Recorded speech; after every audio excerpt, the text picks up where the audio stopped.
The wind was a blade. It came off the high red mesas of the Arizona Territory, carrying grit that stung the skin and a fine white powder that was not dust, but salt. It was the year 1878, and the land was deep in the throat of a drought. The sun did not just shine, it pressed down with a physical weight, baking the clay to iron and splitting the earth into a web of thirsty cracks. In the few streams that still held water, the level was low, the edges crusted with that same white alkali, nature's bitter judgment on all living things. The wells in Hardscrabble Town were not dry. Not yet, but the water they drew was thick with mud and tasted of desperation. Rosalind Avery rode with her face turned away from the wind, a gesture that did little good. The black wool of her morning dress was stiff with the alkali dust, and the matching veil, which she wore pinned up for air, snapped at her cheek. She was an Anglo, a woman from New England, and everything about this land felt alien and oversized. The sky was too big, the silence too heavy, the colors too violent. She had come west not for opportunity, but for escape. She was a nurse, or had been, back east. Her hands had been clean, her work defined by sterile white sheets and the smell of carbolic acid. Here, her hands were chapped raw, and her work, she feared, was just beginning. Her goal was the Navajo Nation, a place she knew only from maps and whispered stories. She meant to find work there, healing work, anything to put miles between her and the railroad, between her and the memory of her brother, Thomas, who had come west to build a new world and had been buried under it. He had died on the railroad line, killed in what the company report called a scuffle with Indian railers. The words were clean, official, but the truth was a different thing entirely, a murky, bloody thing that Roz could not seem to wash from her mind. No matter how far she rode, she felt a deep, abiding guilt, a sense that Thomas had died for nothing clean, and that she, by association, was also stained. She was looking for a cleaner job, a way to balance the scales his death had so violently tipped. Far from the dusty track that led to Hardscrabble Town, hidden on a slope of pinon and juniper, was a cabin. It was not a home. It was a shelter, built of rough-hewn logs and chinked with mud, nearly invisible against the hillside. This was where Kai Nez lived. He was a Navajo, a warrior who had once been a scout for the very soldiers who now patrolled his land. He had seen his family and his people pushed, first by treaties and then by fences. The last push had been Ephraim Pike's sheep, a wave of gray wool that had consumed the grazing land his family had used for generations, forcing them to move on, scattering them to the winds. Kai had stayed. He was a stubborn man, and this small patch of earth, with its hidden spring, was the last thing he had. He lived with the constant company of an old wound, a knot of scarred tissue in his left shoulder where a soldier's bullet had lodged years ago. It ached when the wind changed, a dull throb that reminded him of all he had lost. He moved like a shadow in his own land, a ghost tending a lonely fire.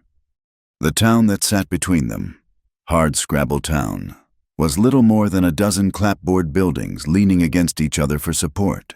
It was a town built on grit, rumors, and the fickle promise of water. The law here was not a shield, it was a weapon, and it was held firmly in the hand of one man, Ephraim Pike. Pike owned the largest sheep ranch in the county, but his real power came from the small, tarnished star he wore on his vest. He was the deputy, the lawman, and he used his position to secure his business. Pike's business was land and water. He saw the drought not as a curse, but as an opportunity. He had a tight-knit group of men on his payroll, bounty hunters and hard cases who were not above speeding nature's work along. They were paid to harass, to intimidate, to push every last Navajo off the land Pike coveted. The law, as Pike wrote it, said that any land not actively improved was forfeit. A cornfield burned, a spring poisoned, a family frightened into leaving. This was how Pike improved his holdings. The town lived under the shadow of his ambition. breathing in the dust of his dealings. People spoke in low tones, and no one met his eyes for long. Rosalind rode into this uneasy quiet, her dun mare blowing softly, its hooves muffled by the thick dust of the main street. She was headed for the livery, the last water stop before the long, dry ride north.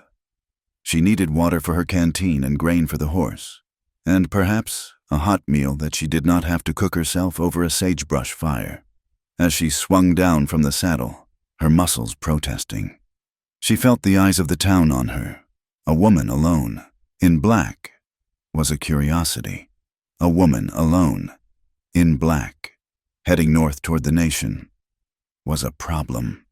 She ignored the stares, her face set in the polite, neutral mask she had perfected. She led her horse toward the trough. The liveryman, a stooped fellow with a tobacco-stained beard, watched her approach. "Water is 10 cents a bucket, ma'am," he said, not unkindly. "Feed's extra." "That is acceptable," Roz said, her voice clear and crisp, a sound from another world. She reached into her reticule for a small coin. As she waited for the man to fill her canteen from a guarded barrel, she heard the voices. They came from the porch of the saloon next door, low and rough. "Headed up Black Canyon way," one man said, "bleeding like a stuck pig. He was—" "Just one?" another voice asked. "Just one, a warrior, by the look of him. Big fella. Pike wants him, dead or alive. $50.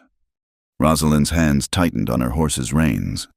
She kept her back to them, focusing on the rhythmic squeak of the pump handle. "Wounded, you say?" The second man sounded greedy. "Should not be hard to track." "Wounded and smart," the first man grumbled. "He vanished up in them rocks, like a snake. But he cannot go far, not losing that much blood. He's holed up in Black Canyon somewhere." Rosalind paid the liveryman, her mind racing. A wounded man, a bounty, $50. This was Pike's Law in action. It was the same dirty business that had likely swallowed her brother, the same casual brutality that seemed to soak the very ground she stood on. She had promised herself she would not get involved. She was a nurse, not a savior. Her path was north. She was leaving this all behind. She mounted her horse, the animal refreshed and eager to move. She adjusted her skirt, settled her hat, and turned the mare's head toward the northern track out of town. The men on the porch watched her go. She could feel their casual, assessing gazes on her back. She cleared the last of the town's squalid outbuildings. The open mesa stretched before her, vast and empty under the high, merciless sun. She was a mile out of town, the air still and heavy with the promise of more heat. When the sound came, pop! It was a single, distant report. A rifle, far off to the west, in the direction of the Black Canyon. Rosalind pulled her mare to a halt. She stood in her stirrups, scanning the horizon. There was nothing, just the red rock, the shimmering heat, and the endless, pale sky. Then she saw them, high above the canyon's rim. A group of vultures had been riding the thermals in a lazy, patient circle. Now, their pattern broke. They were not circling. They were descending. Something, or someone, had drawn their attention. It was a bad omen, a sign that the land was about to claim another victim. Rosalind sat her horse, the reins slack in her hands. North was her goal. North was safety. And forgetting. West, where the vultures were falling, was only trouble. It was Pike's trouble. It was the trouble of this territory, the trouble she had ridden 1,000 miles to avoid. She thought of the men's voices, bleeding like a stuck pig. She thought of her oath, the one she had taken in a clean, sunlit room in Boston, an oath to render aid, to preserve life. It felt like a lifetime ago. The mare shifted impatiently beneath her. The wind picked up, blowing a strand of her auburn hair across her face, stinging her eyes with the white alkali dust. She did not brush it away. She just watched the sky, her heart a heavy, conflicted stone in her chest. She sat for a full minute, the sun beating on her black hat. The world reduced to two choices: north and the life she had planned, west and the life she had sworn an oath to. The vultures gave their answer, spiraling lower, impatient. Rosalind Avery clicked her tongue, a soft, resigned sound, and turned her mare's head west. She did not ride fast. The land was broken, a maze of red rock and thorny scrub. The heat was a tangible thing, rising in shimmering waves that distorted the distance, making the Black Canyon's rim seem to float above the earth. She kept her eyes on the sky, using the column of falling birds as her guide. As she drew closer, the silence of the high mesa gave way to the sharp, frantic cries of the vultures as they argued over their unseen prize. She dismounted at the edge of the dry wash, the ground too treacherous for riding. The air in the wash was still and smelled of dry minerals and something else, something metallic and sharp. She tied her mare to a skeletal mesquite, pulling her medical bag from the saddle. It was heavy, reassuring. She had her tools, her carbolic soap, her laudanum, and a small flask of whiskey meant for cleaning, not drinking. She moved forward on foot, her boots sinking in the loose sand of the dry creek bed. The junipers grew thick here, their branches twisted and dark, offering the only real shade for miles. She found the first sign on a flat-topped boulder. It was a smear of dark crimson, already cooking in the sun. Beside it, impressed in the dust, was the clear print of a horse's shoe, but also the scuff of a boot heel, dragging.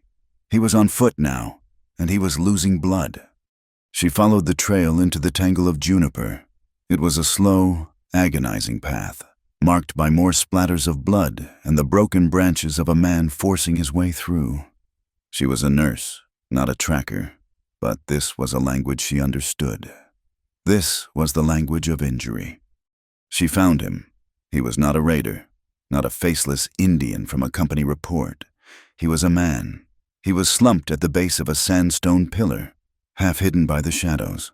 He was tall, powerfully built, his black hair long and matted with sweat and dust. He was Navajo. That much was clear from his features, his leather leggings, and the intricate silver conchos on his belt.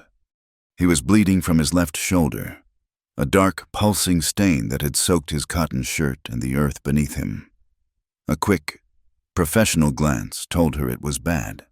A bullet wound, high and dangerous. But there was more. A long, wicked slash ran down his back, a gash that was not from a bullet. He had been attacked from behind. He was not unconscious, not quite. His eyes, dark and blurred with pain, fixed on her as she approached. His hand moved, not toward a weapon, but toward two objects beside him. One was a small, beaded leather pouch, a medicine bag, worn smooth with use. The other was a bundle of green corn blossoms, their color shockingly bright against the red dust. They were symbols Rosalind did not understand, but she recognized their importance. This was not just a man. This was a man of faith, a man carrying symbols of his life, or perhaps his death. She knew the green corn was tied to ceremony, to prayer for rain, to the honoring of the dead. Her clinical mind took over, pushing aside the fear and the cultural gap. "I am a nurse," she said, her voice low and steady. "I can help you." He watched her, his breath coming in shallow rasps. He did not speak. Then she heard it, the clatter of shod hooves on the rock above the wash, the rough, careless laughter of white men. "Spread out, he is in this damn wash somewhere." The bounty hunters. Rosalind's blood ran cold. She looked at the wounded man. He was exposed, helpless. There was no time to think, only to act. She had her scalpel in a side pocket, a tiny, useless thing. Her only real weapon was her nerve. "We have to move," she whispered. "Now, can you stand?"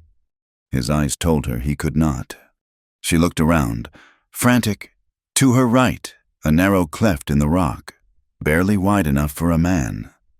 Shadowed and deep. There. She put her bag down and hooked her arms under his.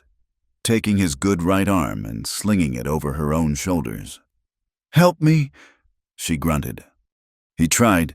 He pushed with his legs, his face a mask of agony as the movement tore at his shoulder. He was a heavy man, solid with muscle, and she was one woman. But desperation gave her strength, stumbling, dragging, half carrying him. She hauled him the 10 feet to the rock alcove. It was a tomb-like space, cool and dark. She eased him down into the shadows, pushing him back as far as he could go. "Blood!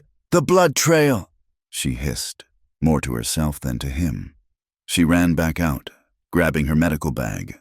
With her boots and a broken branch of juniper, she frantically scuffed at the sand, erasing the drag marks, covering the dark, wet patches of blood with dry dust. She worked backward, brushing away her own tracks, until she was back inside the cleft. She pulled a loose tumbleweed to the entrance, a flimsy, pathetic screen. She crouched beside him in the narrow dark. Her heart was hammering so hard she thought the hunters must hear it. The man, Kainez, though she did not know his name, had slumped against the rock wall. His eyes were closed. "Do not die," she commanded, opening her bag. "I did not just risk my life for you to die." The voices were closer now. "See this, he was bleeding heavy here." "Damn it, Frank! He is not a ghost! Find him!" Rosalind ignored them. She took out her whiskey flask and a clean linen bandage. She had so little water, just what was in her canteen. She could not spare it. She poured a small amount of the harsh spirit onto the cloth. The man's eyes snapped open as the smell of alcohol hit him. "This will hurt," she said, "but it will clean it." She pressed the cloth to the wound. He did not cry out, but his entire body went rigid, a silent, terrible tensing against the fire. She worked quickly, her hands sure and practiced, cleaning the torn flesh, assessing the damage. The bullet was still in there, a lead slug. It would have to come out. He was fading. His eyes started to roll back. "No, stay with me," she said, her voice sharp.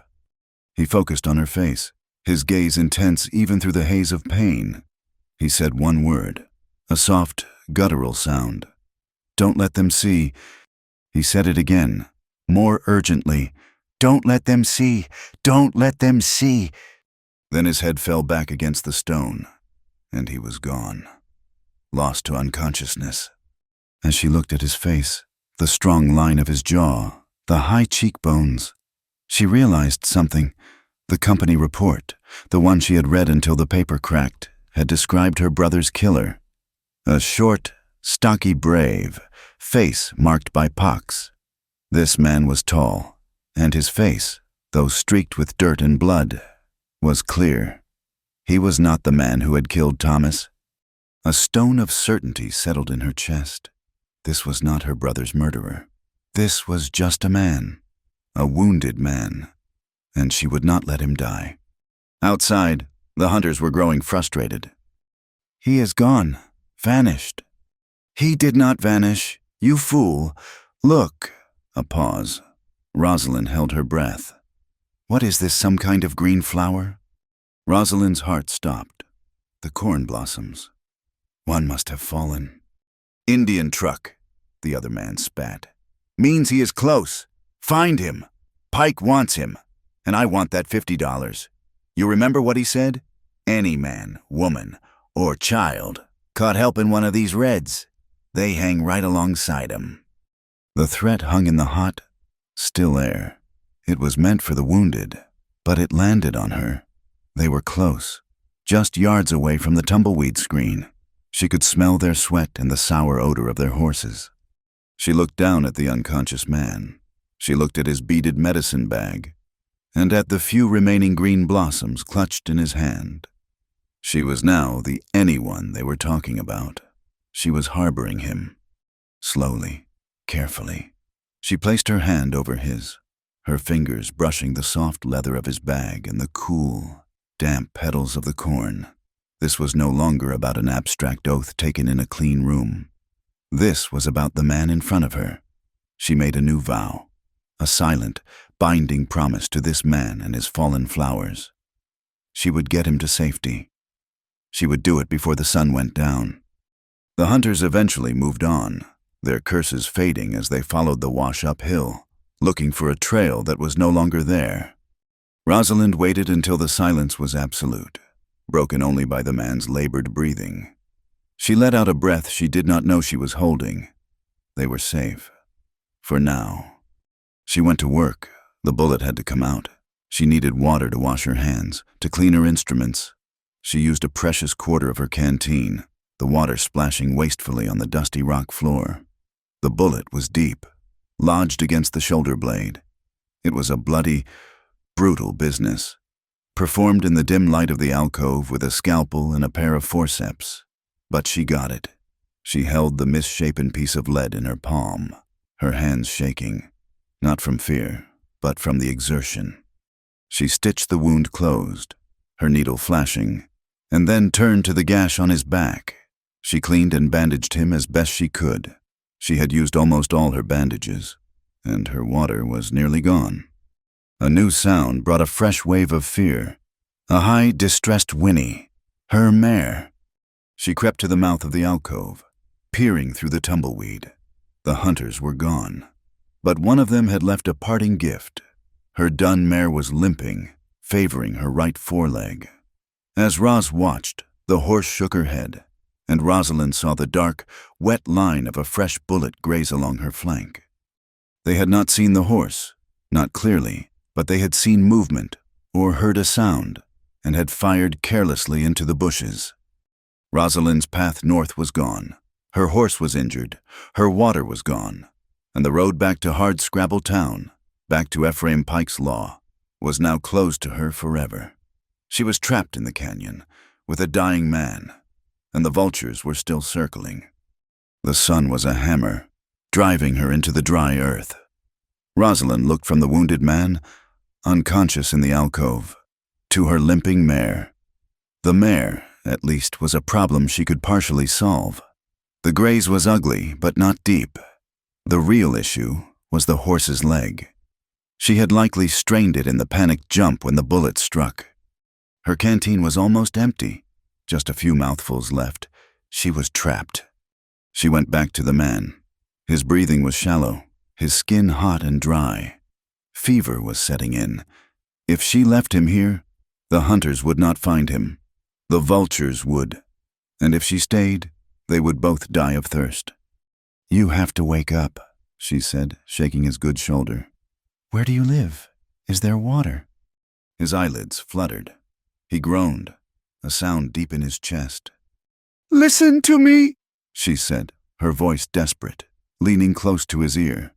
"I helped you. The hunters are gone, but they will be back. Where is your home? I need to get you home." He mumbled something in his own language, his head rolling on the stone. "I do not understand," she said, frustration making her voice sharp. She took his face between her hands, forcing him to look at her. "Water. Home. Where?" His eyes focused, just for a second. He saw her, a pale, strange woman in black, her face smudged with his own blood. He tried to lift his hand, the one not holding the corn blossoms. It was a weak, trembling gesture. He pointed, not at the wash, but up the side of the steep canyon. "Cabin," he whispered, the single English word a painful exhalation. Spring. That was all she would get. She made her decision. She would get him to the cabin, or she would die trying. She gave the last of the water to her horse. It was a gamble, but she needed the mare to carry her bag. She tended the animal's leg as best she knew, a poor second to a veterinarian, and then packed her medical satchel back onto the saddle. The man was the true test. She got him to his feet, a dead weight of agony. He tried to help, but his legs buckled. The next hour was a blur of hellish effort. She was his crutch, his nurse, his mule. She looped his good arm over her shoulders, her small frame braced against his. He leaned on her, his breath hot on her neck, his bare feet dragging in the dust. Every few yards, he would collapse, and she would have to haul him up again. She led the limping mare behind them. the horse's pained snorts matching the man's ragged breathing. She followed the barest hint of a trail, a path worn by moccasins, not boots. It wound up the canyon wall, through a break in the rock she never would have seen. It was a secret path. She was near the end of her strength when she saw it. The cabin was exactly as it had been described in her own mind from that first day. It was built into the hillside, made of the same red rock and dark juniper logs, almost invisible, a lonely cabin on a lonely hill. It looked empty. The door was a single plank of wood, held shut by a thick wooden bar resting in 2 iron brackets. It was locked from the outside. She eased Kai down, propping him against the wall. He was unconscious again, his face pale beneath his copper skin. She looked at the door. He was dying, and his home was locked. She felt a surge of anger. She picked up a heavy stone. She did not come this far to be stopped by a piece of wood. She pounded the bar near the bracket. It was solid. She struck it again and again, the sound of her effort shockingly loud in the silence. Finally, with a crack of splitting wood, the bar broke. The door swung inward on leather hinges, opening into a single dark, cool room. She half dragged, half carried him inside, away from the relentless sun. Her first impression was of cold. The hearth was a circle of stones holding only white ash and charcoal. The air smelled of dust, sage, and a faint, lingering wood smoke. It was the smell of a life lived alone. In the dim light, she saw the details. A woven blanket, its pattern of storms and rain half finished, was still stretched on a simple loom. From a rafter, a dried shoulder bone, perhaps from a deer or a sheep, hung on a leather thong, decorated with small, faded feathers. A prayer for rain. A bed pallet of woven rushes and a single thick blanket lay in the corner. She eased him onto the pallet. He was burning with fever. She had to cool him, clean him, and stitch the long gash on his back that she had only been able to bandage in the wash. She found a rusty pail and a rope by the door. She went outside, her eyes scanning the trees for any sign of the hunters. She saw nothing but the heat. His whispered word, spring, gave her hope. She found it 50 yards from the cabin, hidden in a cleft of rocks and ferns. It was not a gushing fountain, but a steady, clear drip of water pooling in a stone basin. It was life. She filled the pail, the water shockingly cold. She carried it back, her heart lighter.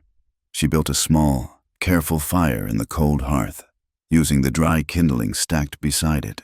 She boiled the water in the rusty pail, adding a drop of her carbolic. She scrubbed her hands until they were raw. She laid out her instruments on a clean cloth, scalpel, needles, suture thread. She turned Kai onto his stomach. The gash on his back was ugly, a deep cut that had been laid open by a knife or a sword, not a bullet. She cleaned it, her touch gentle but firm. She was halfway through stitching the wound closed when he woke up. He did not make a sound. His body went rigid, and his hand shot out, clamping around her wrist. His grip was not a strike, but a trap. It was pure, reflexive strength. He had her, and he held her immobile.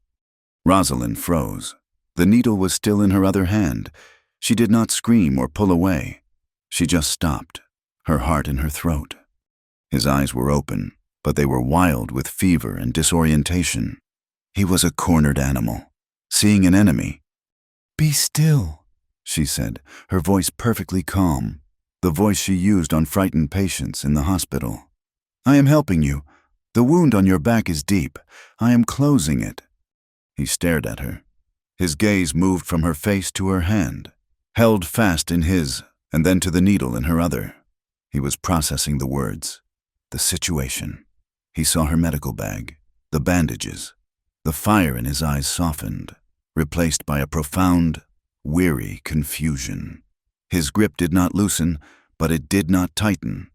He was deciding. He was too weak to fight, but his pride and his suspicion were strong. A shadow passed the window.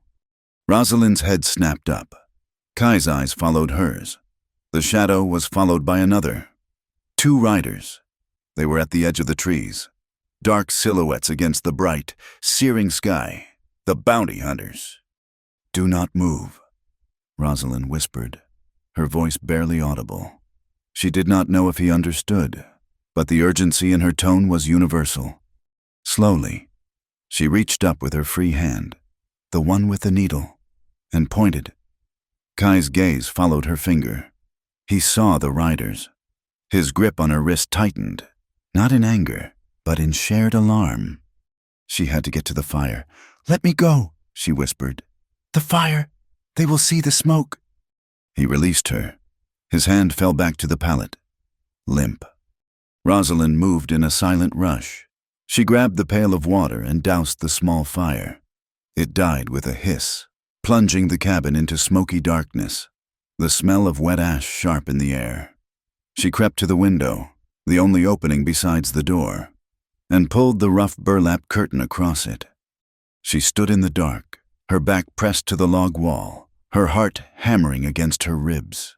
She held her breath, listening. Kai was silent behind her, as still as the stone. The voices of the riders drifted down. "Nothing up here. Told you." "Felt like I saw smoke." "You saw a heat shimmer, you damn fool. This whole place is a waste. Let us go back to the saloon. That Arret is dead by now. Vultures will have him before sundown." The sound of their horses turning, their hooves clattering on the rock, faded into the distance. Rosalind let out her breath in a long, shaky sigh. She leaned against the wall, her knees weak. She waited a full 5 minutes before she moved, opening the curtain just a crack. The world was empty again. She turned back to the room. Her eyes were adjusting to the gloom. She needed to finish her work. She fumbled on the rough-hewn shelf beside the hearth, looking for her cloth of instruments. Her hand brushed a small, soft bundle. It was made of deerskin, tied with a leather thong. It felt old, important. Curiosity, a nurse's need to understand, made her pick it up. She was not a thief, but she was a woman driven by a need for answers. Her fingers fumbled with the knot. "Do not." The voice was a dry rasp from the pallet. She started dropping the bundle. It landed softly in the dust. He was watching her, his eyes clear and cold. He was weak, but he was awake, and he was absolute. He raised his good hand, a simple, negative gesture. Shame burned her face, hotter than the sun. She had been invading his home, his body, and now his spirit. "I am sorry," she whispered. She bent and picked up the bundle, careful not to touch it more than she had to. She placed it back on the shelf, exactly as she had found it. "I'm sorry," she said again. He closed his eyes, a silent, weary acceptance of her apology. She finished stitching his back by the dim light from the cracked open door. Her hands were steady again. When she was done, she had to rebandage the bullet wound in his shoulder. She gently cleaned the skin around it. His fever was high, and he was sweating. She wiped his chest and shoulders with a damp, cool cloth. As she worked, her fingers brushed an old scar, a pale, puckered line that ran diagonally across his collarbone. It was an old wound, long healed. Beneath it, barely visible on his skin, were the faded blue-green lines of a tattoo. It was a pattern she did not recognize, geometric and precise. It was a piece of him, a story from before this day, before this wound. She felt a strange pull, a quiet intimacy in the act of tending him. She was seeing the man beneath the warrior, the history written on his skin. She did not ask. He did not explain. She gave him laudanum for the pain, just a few drops, and sat back on her heels, exhausted. He was drifting, the drug pulling him under. But before he went, his eyes opened one last time. He looked at her, his gaze sharp and lucid. "Pike," he whispered. Rosalind leaned in. "What about him?" "He wants this spring." His voice was a thread, but it was wiry. full of a cold anger. "Once, all my people gone." It was not just an explanation, it was a warning. He was telling her what she had stepped into. He was telling her the price of the water she had so freely boiled. He slipped back into unconsciousness. Rosalind stood up, her back aching. The sun was setting, filling the cabin's doorway with a wash of bloody, orange light. She was a nurse. Her patient was stable, for now. But she was also a woman who had broken the law, aided a fugitive, and stood against the most powerful man in the territory. She was tired. She was so very tired. She walked to the broken door and pushed it shut. The wooden bar was useless, so she dropped the heavy iron bar on the inside brackets, securing the cabin. She pulled her medical satchel close and sank onto the room's single, three-legged stool. From a deep pocket in her bag, she retrieved the small-caliber pistol her brother had given her for protection. It was a small thing, a woman's gun, but the weight was solid. She placed it on the rough table beside her. She was not going north. She was not going back to town. She was here, in a lonely cabin with a wounded warrior. In the middle of a war she had just chosen a side in. She sat, and she waited for the night. Rosalind awoke with a jolt, a sharp crick in her neck from sleeping upright on the three-legged stool. Her pistol was exactly where she had left it, cold and solid on the table. The cabin was filled with the gray, pre-dawn light. She was stiff, cold, and acutely aware of her vulnerability. Across the room, Kai was awake. He was not looking at her. He was staring at the ceiling, his face a mask of pain, his body rigid. The fever had not broken. She stood, her joints popping in protest, and went to him. "How do you feel?" It was a foolish question. He looked like a man who was one step from death. He did not answer. He just watched her as she placed a hand on his forehead. He was burning up. "I need to get water," she said, more to herself than to him. "I need to cool you down." She picked up the rusty pail. As she reached for the door bar, his voice stopped her.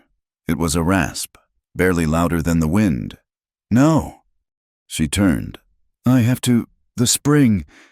He shook his head, a minimal movement that cost him. "Too slow." He grunted, pushing himself up onto his good elbow. The effort sent a wave of sickness over his face, but he fought it. He pointed to a corner of the cabin, a dark spot she had not noticed. "There." She looked. It was just the earth floor. "What?" "Water," he said, his voice strained. He pointed again. "The reed." She crossed the room and crouched down. There, almost hidden under the edge of the wall, was a single, hollow reed, no thicker than her finger, pushed into the packed dirt. It looked like nothing. She touched it. It was damp. "I do not understand." "Pull," he commanded, his voice tight with the strain of holding himself up. She wrapped her fingers around the reed and pulled. It came loose from the ground with a soft, sucking sound, and behind it, water began to well up. It was not a gush, just a slow, steady seepage from the earth, filling the small, clay-lined hole. It was a tiny, private spring, an underground artery of the very water Pike wanted, diverted to feed the cabin. Rosalind stared. It was a miracle of engineering, a survival lesson taught in one word and one gesture. He had a water source inside his own home. "It is slow," he rasped, sinking back onto the pallet, exhausted by the effort. "But it is safe." She took a cup, dipped it into the small well, and brought it to him. He drank, his thirst desperate. She used the rest to soak a cloth, placing it on his forehead. He closed his eyes, the briefest sigh of relief escaping him. For the next 2 days, they lived in this rhythm.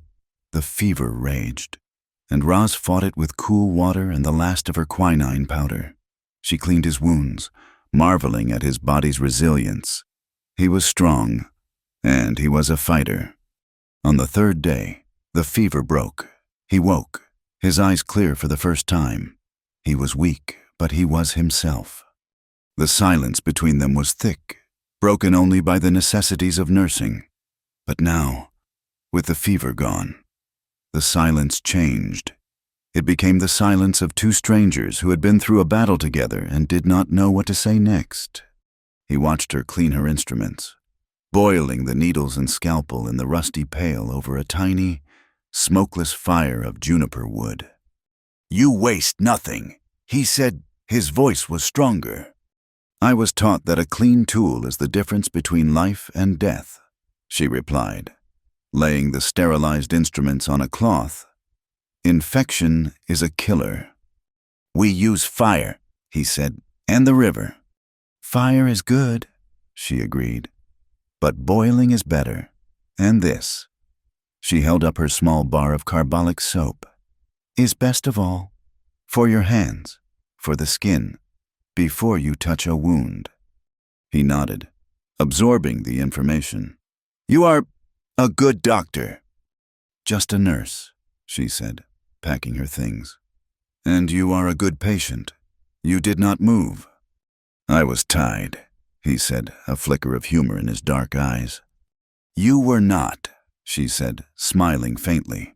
"You were unconscious." A new dynamic settled. He was no longer just her patient. He was a man, and she was a woman, in a very small, very isolated space. As his strength returned, the exchange of knowledge began in earnest. She taught him how to properly suture a wound, not with the sinew he used, but with her fine silk thread, showing him how to pull the skin taut and make the knot small and clean. In return, he taught her the land she was on. He was too weak to move, so he taught her from the pallet. He taught her to read the wind, how its direction in the morning told of the heat to come, how a shift in the afternoon meant a possible storm, even in a drought. He taught her to listen to the crows. "One call is a warning," he said, his voice low as they listened to the birds arguing outside. "2 calls, close together. They are talking to each. 3, that is a lie. They are trying to fool a fox, but 4 calls, very fast. That is a man with a gun, and they are angry." She learned his world by sound and shadow, and he learned hers by the sharp smell of antiseptic and the precision of her tools. This fragile peace was broken by a knock. It was a soft, hesitant tapping at the door a week after her arrival. Rosalind froze. She looked at Kai. He had moved from his pallet to the stool, his back straight, his face alert. He was a warrior again. He nodded toward her pistol on the table. She picked it up, her hand steady, and moved to the side of the door. "Who is it?" she called, her voice firm. "It is Miriam Ward, dear, from the inn." The voice was female, laced with anxiety. "Please, I am alone. I have supplies." Rosalind looked at Kai. He gave a sharp, affirmative nod. He knew this name. Rosalind unbarred the door, opening it just a crack, the pistol still hidden by her skirts. Miriam Ward was a stout, middle-aged woman with kind eyes and a face wrinkled with worry. She was carrying a heavy basket. "Oh, thank the Lord," Miriam breathed, pushing her way inside. "I was so afraid. They are saying terrible things." "Who is saying?" Rosalind asked, barring the door behind her. Miriam's eyes went to Kai. He was now standing, his good arm supporting him against the wall, the bandaged shoulder a stark white against his skin. "He is alive," Miriam whispered, awestruck. "They all said he was dead." She turned to Roz. "Child, what have you done?" "I am a nurse. I did my job," Roz said. "What is in the basket?" "Food," Miriam said, placing it on the table. "Bacon and flour. And this." She pulled out a small bottle of laudanum and more bandages. "And this." She handed Roz a piece of paper. It was a handbill, freshly printed. Rosalind unfolded it. The words jumped out at her, bold and black. "Reward, $100, for the capture, dead or alive, of the Navajo troublemaker known as Kai Nez, wanted for theft, arson, and inciting riot. It was a lie, a bold, complete fabrication. "He calls him a troublemaker," Miriam said, her voice trembling with indignation. "This man, Kai, his people have used that spring for 100 years. Pike just wants him gone. But this is not the worst of it." She pointed to the bottom of the handbill. There, in smaller type, was an addendum. "A further reward of $25 is offered for information leading to the arrest of his accomplice, the woman, Rosalind Avery, formerly of New England, who is armed and considered dangerous." Rosalind felt the blood drain from her face. She was an outlaw. Her name was on a wanted poster, next to a lie. "How did he know?" she whispered. "The hunters," Miriam said. "They found your mare's tracks, found the prints of your boots. They bragged in the saloon about the woman they ran off. Pike put it together. He is making you the reason. He is telling the town that you are a white woman who has turned against her own kind, that you are his woman." She gestured at Kai, her face flushing. Rosalind felt a cold fury. "He is twisting it. He is making it dirty." "He is making it effective," Miriam said. "People are scared. They believe him, but not all of us." She looked from Rose to Kai. "A man came to see me. Benito Cruz. He runs cattle with the vaqueros. He says to tell you, Pike is not just building fences. He is bringing in digging crews. He plans to dig a channel, to divert the spring all the way to his own ranch. He means to take it all. Not just from Kai, from everyone." The news settled in the small cabin. Heavy as stone. This was not just a fight for one man. It was a fight for the water, for the whole valley. Miriam did not stay long. She gave Roz the news, the supplies, and a warning. "Be safe, child. Pike has eyes everywhere." After she left, the cabin felt smaller, the walls pressing in. Rosalind sat on the stool, the handbill in her hand. She felt a wave of guilt so profound it made her nauseous. She had saved this man, and in doing so, she had given Pike the perfect excuse to escalate, to bring in more guns, to declare open war. She had wanted to heal, and she had brought a curse. "I should go," she said, her voice flat. "If I turn myself in, maybe he will." "He will hang you," Kai said. He had not moved from the wall. "And then he will come here and kill me. Your leaving changes nothing. You are his excuse, not his reason. The water is the reason." "But I have made it worse," she insisted, the guilt choking her. "I am not a fighter. I am a nurse. I saved you, and now there will be more bloodshed." "You did what was right," he said. He crossed the room in 2 strides, his bare feet silent on the earth floor. He stood before her. He was tall, and even wounded. He was formidable. "You saved my life. I will not let you be sorry for it." She looked up at him, her heart aching. She could not leave. Her heart, her conscience, her simple, stubborn sense of right would not let her abandon him to Pike. But staying meant a fight. He saw the war in her eyes. He was facing his own. He was a warrior, but he was one man. His honor demanded he stay, that he protect this last piece of his ancestral land. But survival, a cold, practical voice in his head, told him to run, to take this woman who had saved him and disappear into the mountains, to let Pike have the dirt and the water, and to live. He was torn between the land and his life, between his duty and his safety. The decision was taken from them. It started as a whisper, a low, soft hissing against the cabin walls. The wind, it had changed, just as Kai had taught her. It was coming from the west, and it was rising. Within minutes, the whisper became a roar. A wall of brown dust, visible through the small window, slammed into the cabin. The whole structure shuddered. "A sandstorm," Kai said, his voice grim. He moved to the door, pressing his weight against it as the wind howled, trying to force it open. The air in the cabin turned thick and dark. Dust poured in through every crack, stinging their eyes, coating their throats. The roof, a simple thing of planks and sod, began to rattle. A loose board on the western side began to lift, flapping violently. "The roof!" Roz shouted over the din. "It will not hold."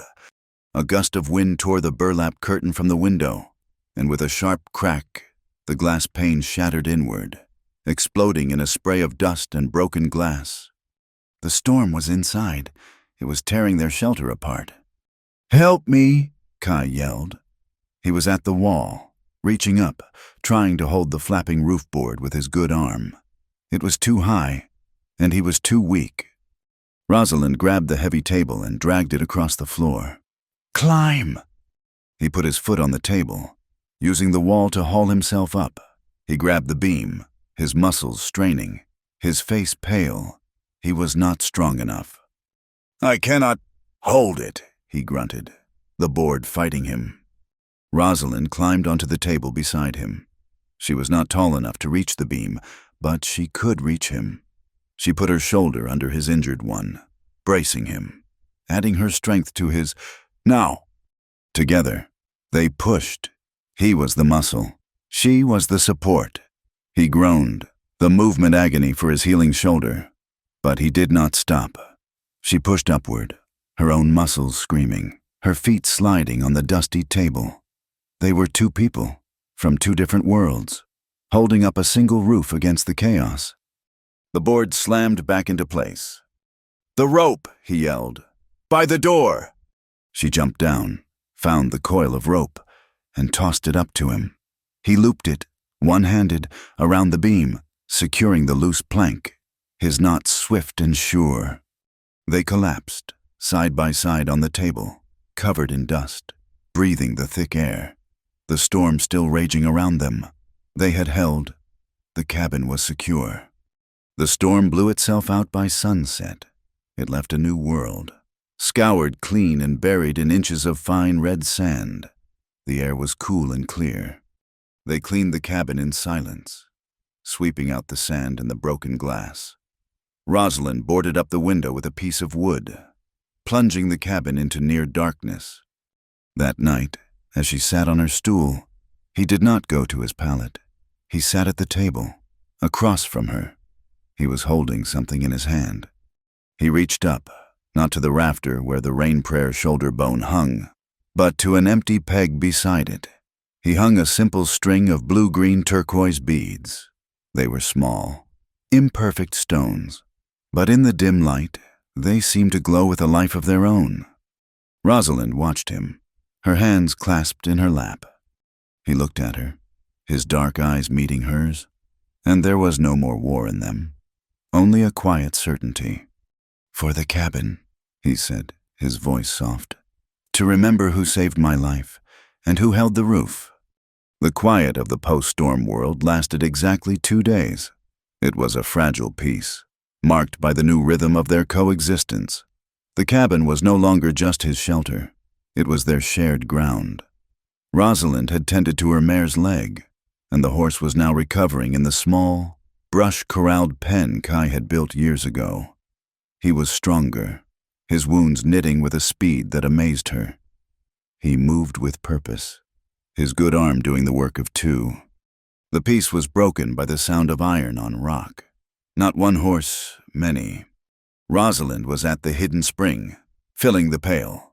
When she heard it, she dropped the rope and ran, stumbling, back to the cabin.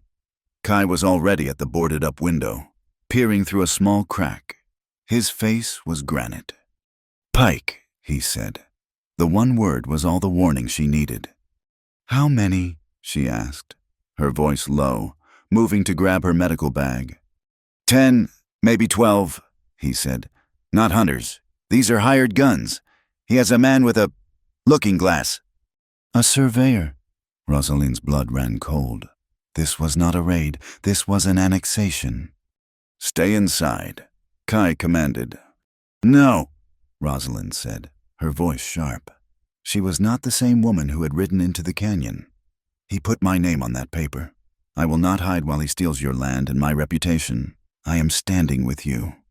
She grabbed a clean bandage and, in a gesture that was both practical and defiant, she began to rewrap his injured shoulder, pulling the white linen tight and clean, making a sling for his arm. It was a clear sign this man was under her care. Kai watched her, his dark eyes reading her face. He saw no fear, only a cold, set anger that matched his own. He nodded. He picked up his carbine, his movements economical, and leaned it by the door. He would not show force until force was shown.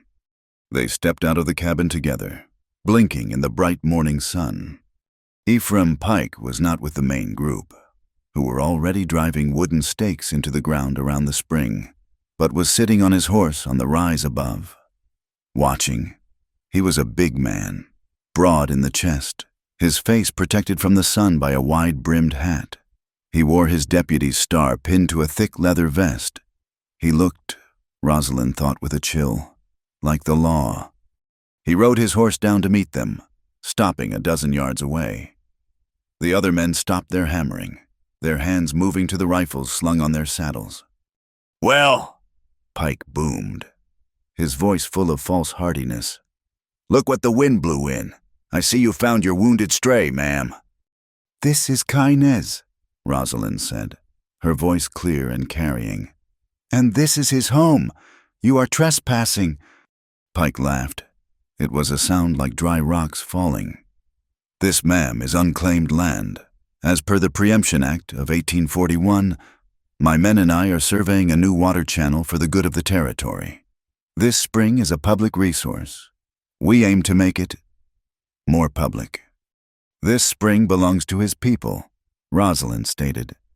Pike's smile vanished. He took off his hat, wiping his forehead with a sleeve, but his eyes were cold. "His people do not own land. Ma'am, they wander. This is a legal claim. I have the papers. Now, you, on the other hand, are a different matter." He leaned forward on his saddle, his voice dropping into a conspiratorial, insulting tone. "I heard you were a nurse. Looks to me like you are his woman now. You planning on becoming his wife? Ma'am, setting up a nice little mixed-blood homestead." The insult was public, designed to shame her, to sever her from her race, to make her an outcast. The men on the ridge snickered. Rosalind felt the heat rise in her face, but her voice, when she spoke, was as cold as the water in the spring. "I am a nurse, Mr. Pike, and this cabin," she said, sweeping her arm toward it, "is now a field clinic. I have claimed it as such for the purpose of treating the sick, which, as you can see, I am doing." She pointed to Kai's white bandage. "Under the law, a hospital is a sanctuary. Any man, yourself included, who enters this property without my invitation will be considered a direct threat to my patient and my work." It was a magnificent bluff, a fortress of words built on nothing but air. Pike was momentarily stunned. He had expected tears, or curses. He had not expected a legal countermove, especially one so absurd and yet so perfectly logical.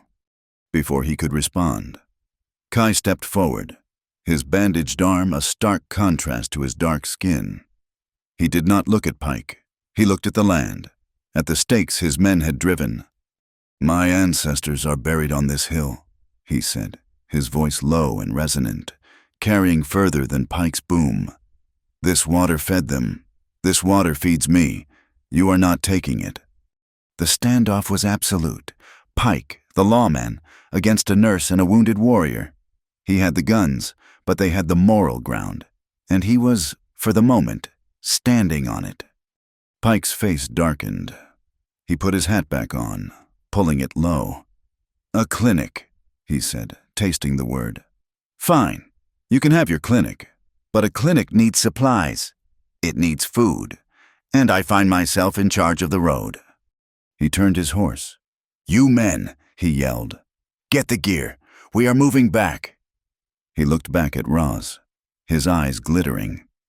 "We will see how long your sanctuary lasts when your patient gets hungry." He rode off, his men following, pulling up the stakes as they went. But they did not go far. They set up a camp just out of rifle shot, On the main track that led to the valley, it was a soft siege. The next few days were a new kind of quiet, a quiet that watched. They were cut off. Miriam Ward did not come. Benito Cruz, as they learned later, tried to ride up with a side of bacon and was met by 2 of Pike's men, who fired a warning shot at his feet and sent him packing. The blockade was real. They had water from the hidden spring, and Kai had stores of dried corn and jerky. They would not starve. Not yet. But the pressure was immense. The pressure forced them into a new partnership. "You must learn to shoot," Kai said one afternoon. The sun was low, and the men in the distance were visible only as dark shapes around a campfire. "I have a pistol," Ross said. "A pistol is a lady's toy," he said, dismissing it. He picked up the carbine. It was a heavy, serious weapon. "This is a tool. That pistol will not stop a man. This will—" He was still weak, his shoulder unable to take the recoil. So he taught her. He showed her how to load the cartridge, how to work the lever action. His instructions were practical, grim, and born of experience. "You do not aim for the sky," he said, his good hand guiding her. "You do not aim for the leg. You do not shoot to warn. You shoot at the center. Here." He tapped his own chest. "You shoot to stop, because they will be shooting to kill." She was a nurse. Her hands were trained to heal, to save. Now, she held a tool of death, and she practiced sighting down the barrel, her finger on the trigger, learning its strange, terrible weight.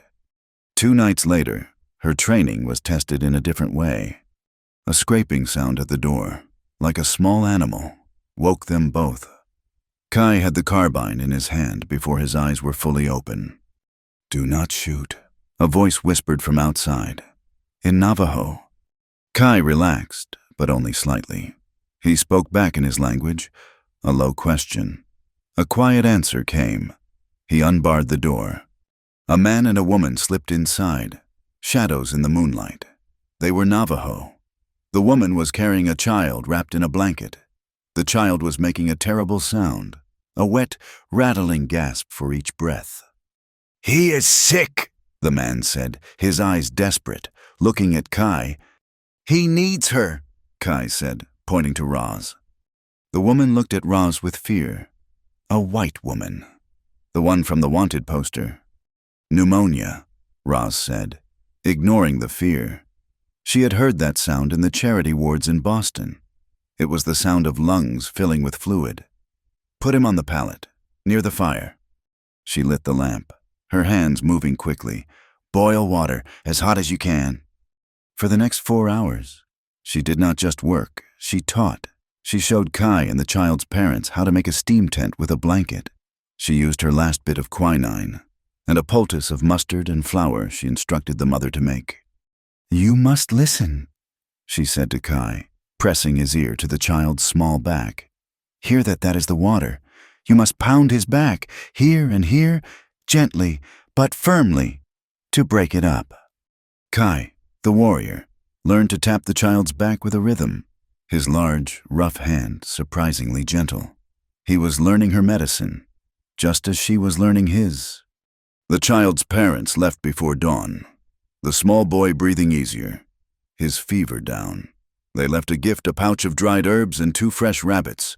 They also left the news from the outside world. "But Pike," the father stammered, his English poor. "He talks in town. He says, new moon. He says, fire. Burn out the sickness." The new moon. That was 3 days from now. The clock was ticking. That night, the weight of it all settled on them. The siege, the looming attack. They sat by the fire, the cabin silent. Ross was cleaning her instruments from the night's work. Kai was oiling the carbine. He was tired. The long night tending the child, on top of his own healing, had drained him. He sat staring into the flames, a sheen of sweat on his brow. Rosalind stopped her work. She took a clean cloth, dipped it in the cool water from the pail, and walked over to him. He looked up, his eyes wary. She said nothing.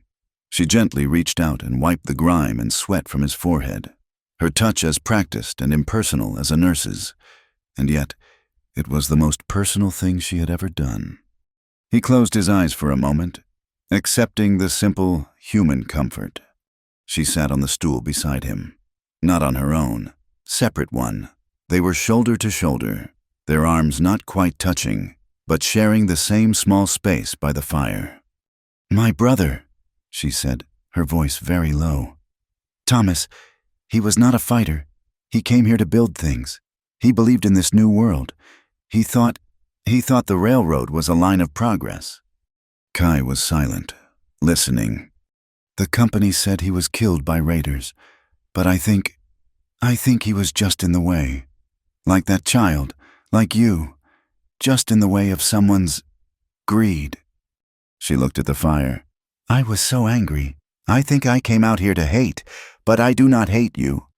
Kai turned his head, his face close to hers. The firelight carved shadows under his high cheekbones. "My family," he said, his voice just as low. "They are at 2 Gray Hills. My sister weaves. My father. He raised sheep. Pike's men drove them off. They drove them from the water, first. Then they drove them from the grass. He calls it improving the land." He looked at his hands. "I stayed, to be a stone, to stop him. I thought, a warrior fights, but I was just a lonely man in a lonely cabin." Rosalind leaned her head, just for a second, against his good shoulder. It was a gesture of shared exhaustion, of trust that went beyond words. It was the warmth of 2 people holding a single line against the dark. The cabin was not just logs and mud. It was a clinic. It was a fortress. It was a point of defiance. The world outside could only guess, could only print lies on handbills. The truth was far simpler, and far more complex. The story was not about an outlaw and his accomplice. It was a different story, one written in the dark, in the quiet language of shared survival. It was the story of a warrior's lonely cabin that needed help.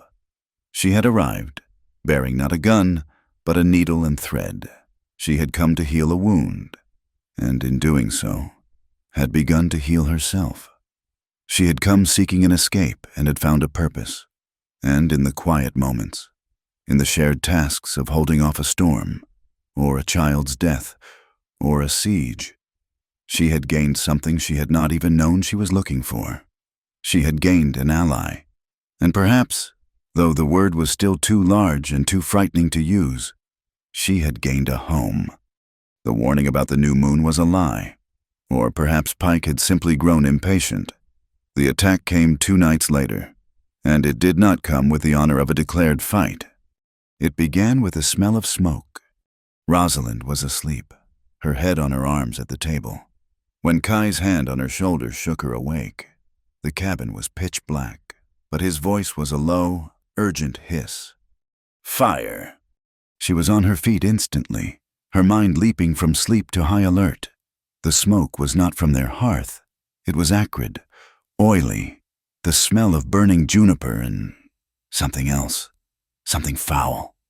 She heard a frantic clucking, the bleat of a terrified sheep. "The pen," she breathed.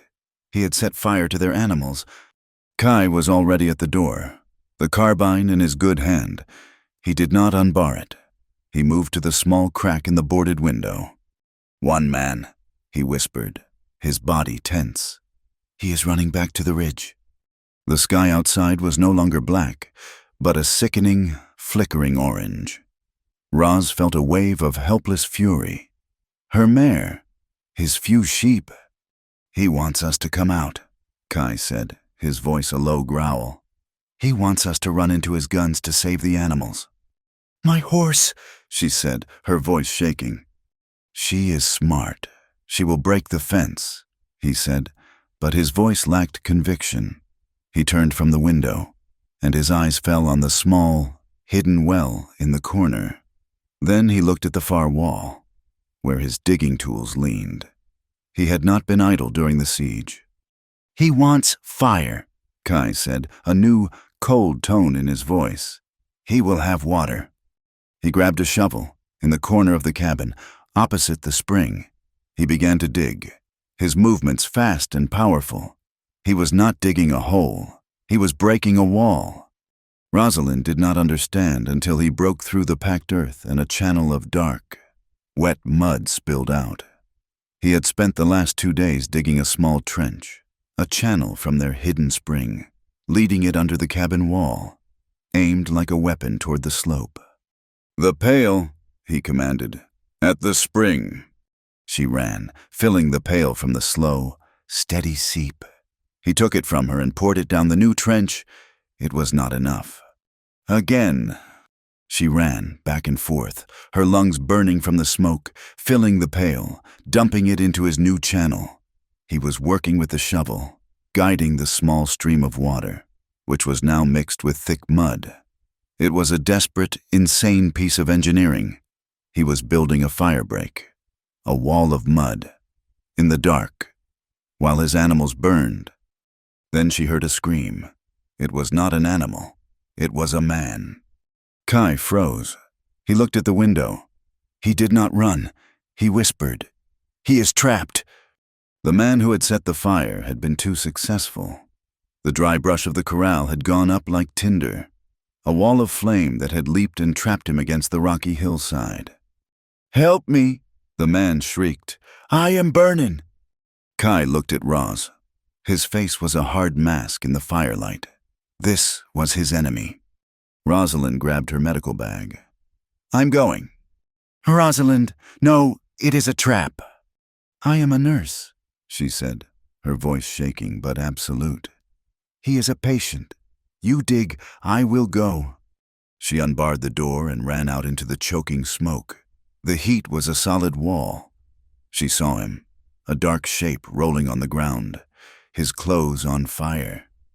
He was one of Pike's men, the one she had seen spit tobacco in town. She threw her own body into his, using her skirts, her own weight, to smother the flames, rolling him in the dirt. He was groaning, his hands and face a mass of blisters.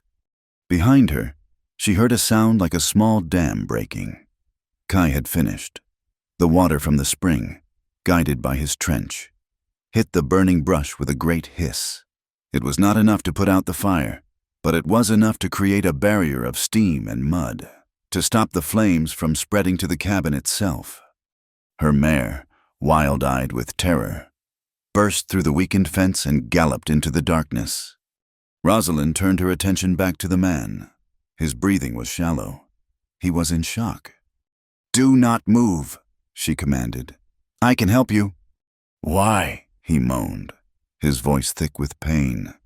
You are with him." "I am a nurse," she said again, as if the words were a shield. She opened her bag and took out her laudanum and a clean bandage.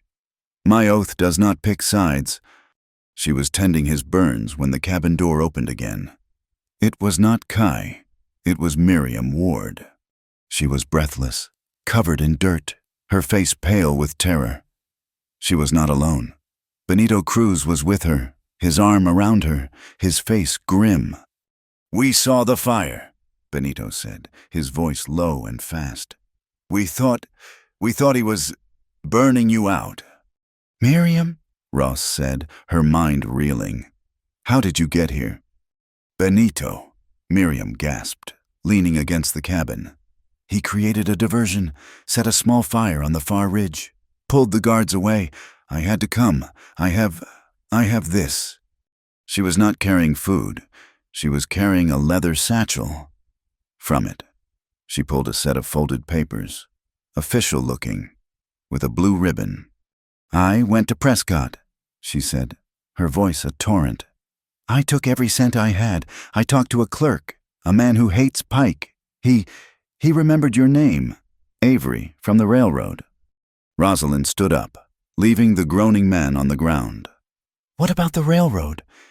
"It is all here," Miriam said, her hands shaking as she thrust the papers at Roz.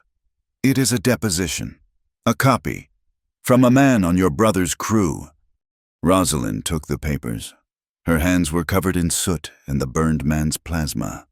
She unfolded them by the terrible light of the dying fire.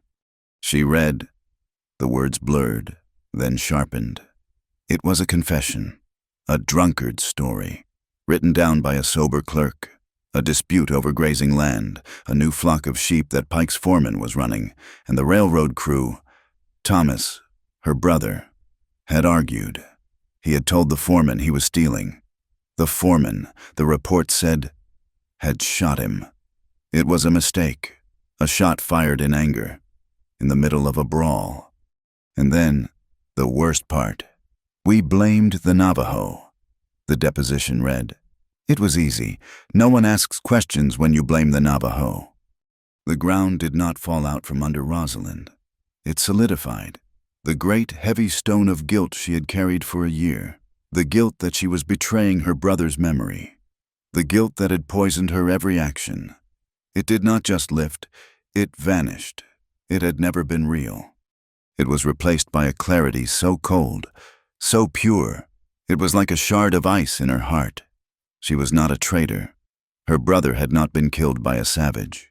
He had been murdered by the same greed that was now trying to burn her alive.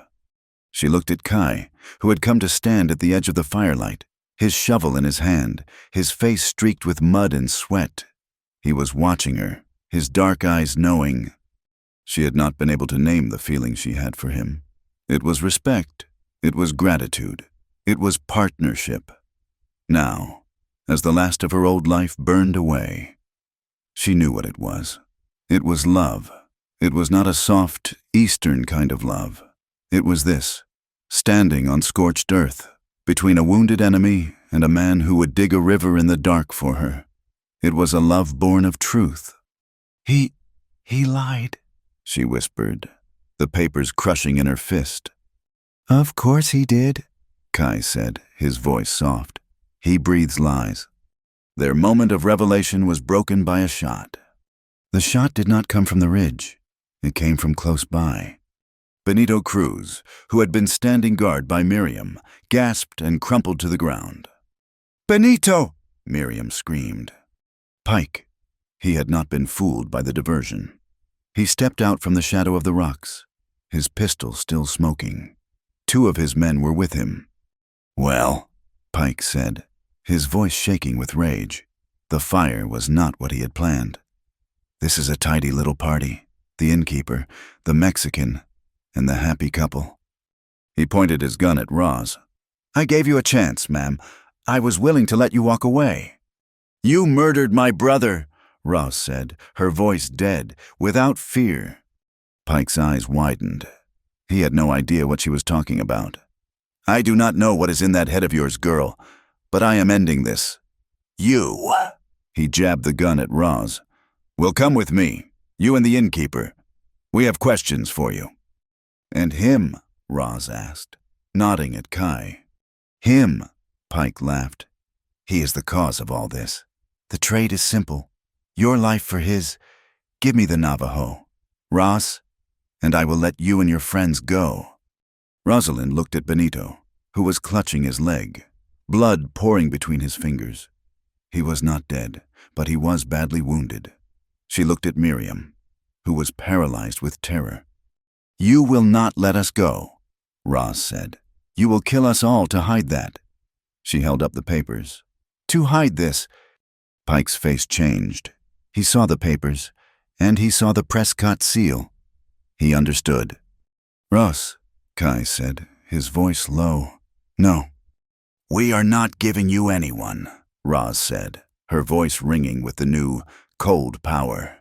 We are not running. Kai looked at her. He saw the woman he had first seen in the wash, the nurse with the iron will. She was a warrior now. He nodded. We will not wait for the tribe, he said to her. A decision made. We will get Benito, now. Rosalind's mind was working, fast, clear. The smoke, she said. The wet sage. Kai's eyes lit up. It was a gamble, a desperate, insane plan. Pike, Kai called out, his voice echoing in the small canyon. You want to talk? Let us talk. At the spring. Just you and me. Let the women go. This is between us. Pike smiled. This was what he wanted. At the spring, at dawn, just us. But the women and the Mexicans stay here, as insurance. Kai looked at Roz. She gave the barest nod. Pike and his men retreated to the ridge, taking the burned, moaning man with them. Rosalind ran to Benito. The bullet was in his thigh.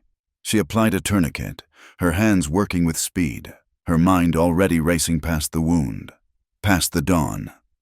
"We are not meeting him at dawn," she said to Kai, her voice low. "No," Kai said.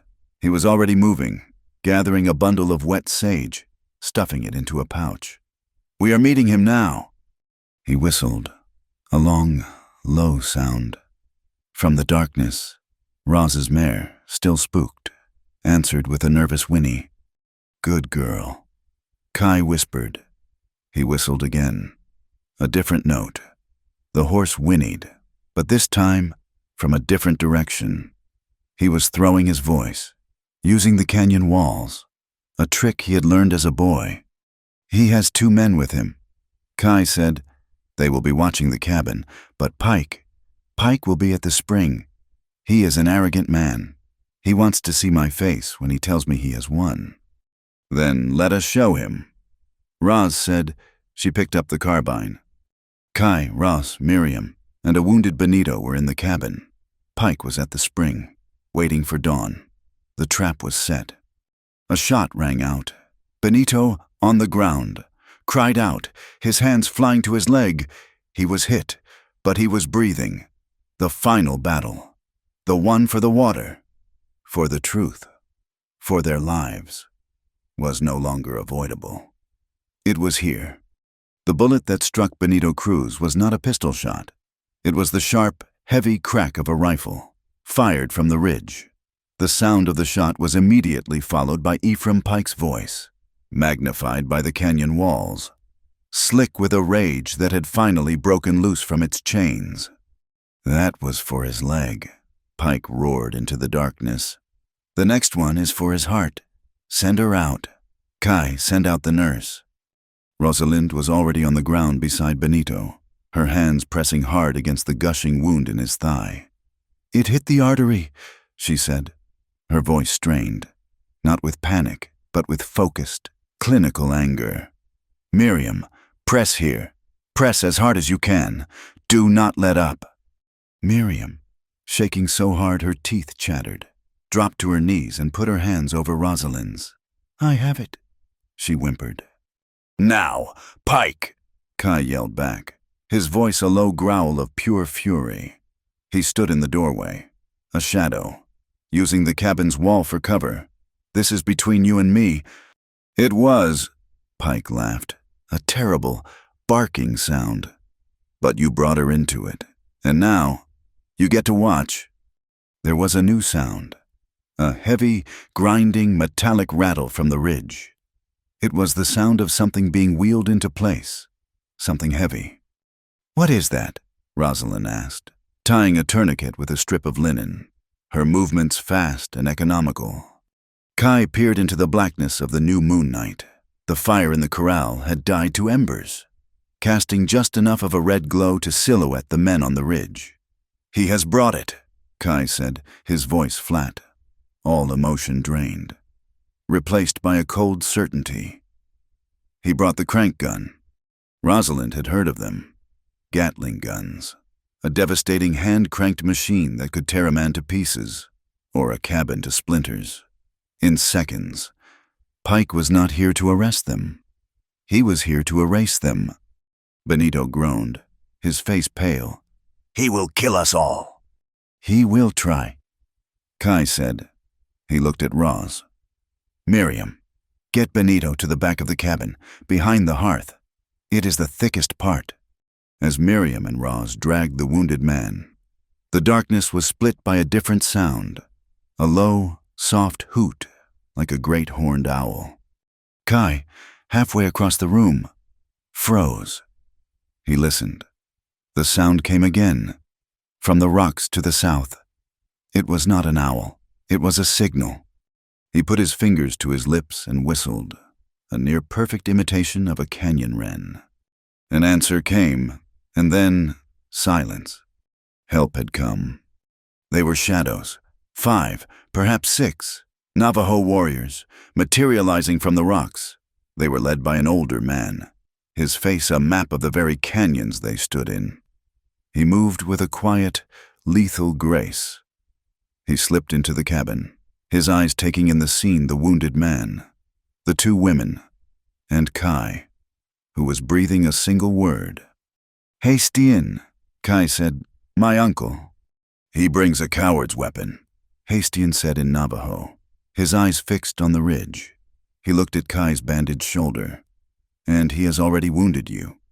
"He wounded us all," Kai said, switching to English so Ross could understand. "Uncle, this is Rosalind. She is with me, and Miriam, and Benito. They are under my protection." Hastian looked at Roz. He saw the blood on her hands, the grit on her face. He nodded once. "She has a fighter's eyes." "They have a crank gun," Roz said, getting to the point. "On the mound. We cannot fight the men until that gun is silent." "It is too far," Kai said. "Our rifles cannot reach the men behind it." "Then we do not use rifles," Roz said. Her mind was racing, her nurse's training colliding with the new, desperate reality. "We fight sickness with medicine. We must fight that machine with something else." She looked around the cabin. Her eyes landed on Kai's meager stores. A sack of flour, a tub of lard. "Grease," she said. Kai looked at her, confused. "The gears," she said, her voice rapid. "It is a machine. It has gears. It has a crank. If we can get grit, sand, mixed with the lard, if we can get that into the mechanism, it will seize." Hastian looked at her with new respect. "It is a brave plan, but the man who cranks it is protected." "Not from the wind," Kai said. A new sound was building. It was not the sound of guns. It was the low, deep moan of the sky. The drought, which had held the land in its fist for months, was about to break. A low, dark line of clouds was swallowing the stars to the west. Thunder, distant but massive, rumbled, shaking the very stones. "The storm," Kai said. "It is coming." "We go now," Hastian said. "We will draw the riflemen. We will pull them into the rocks, where their numbers mean nothing. You," he pointed to Kai, "you will lead them." "No," Kai said. "I am staying. Rosalind cannot go alone." "Yes, I can," Roz said, already scooping thick white lard into a small leather pouch. She added handfuls of fine, sharp grit from the floor, mixing the paste with her bare hands. "I am small, in the dark. I am just a shadow. They are watching for you, a warrior. They are not watching for a nurse." Kai looked at her, at the absolute certainty on her face. She was terrified. He could see it in the tightness of her jaw, but she was not wavering. "I will create the diversion," he said to his uncle. "You take the men and flank them. Draw them into the ravine. I will take her to the base of the mound. When the gun is silent, we strike." The plan was set. It was a desperate, two-pronged attack.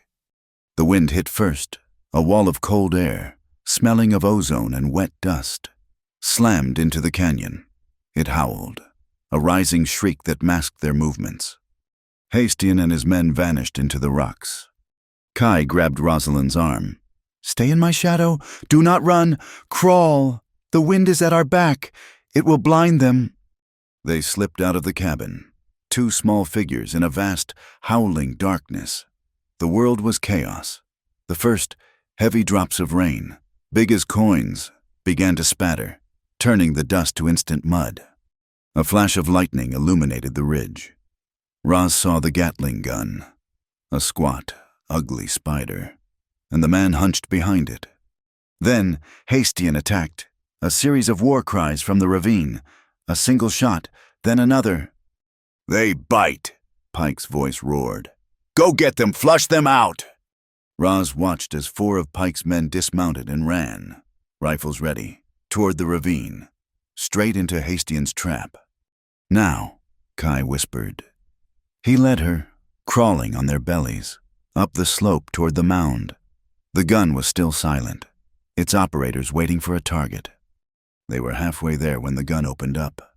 It was not aimed at them. It was aimed at the cabin. "Fire on the cabin!" Pike yelled. "If they will not come out, burn them out!" The Gatling gun erupted. The sound was a deafening, terrifying roar. A continuous, hammering explosion that ripped the night apart. Wood splintered. The bullets, thick as a man's thumb, tore through the cabin walls, turning the sanctuary into a death trap. "Miriam Benito!" Rosalind screamed, but her voice was lost in the noise. "They are safe," Kai yelled, pulling her. "The hearth, they are behind the stone. Go now. While he is busy." She did not need to be told again.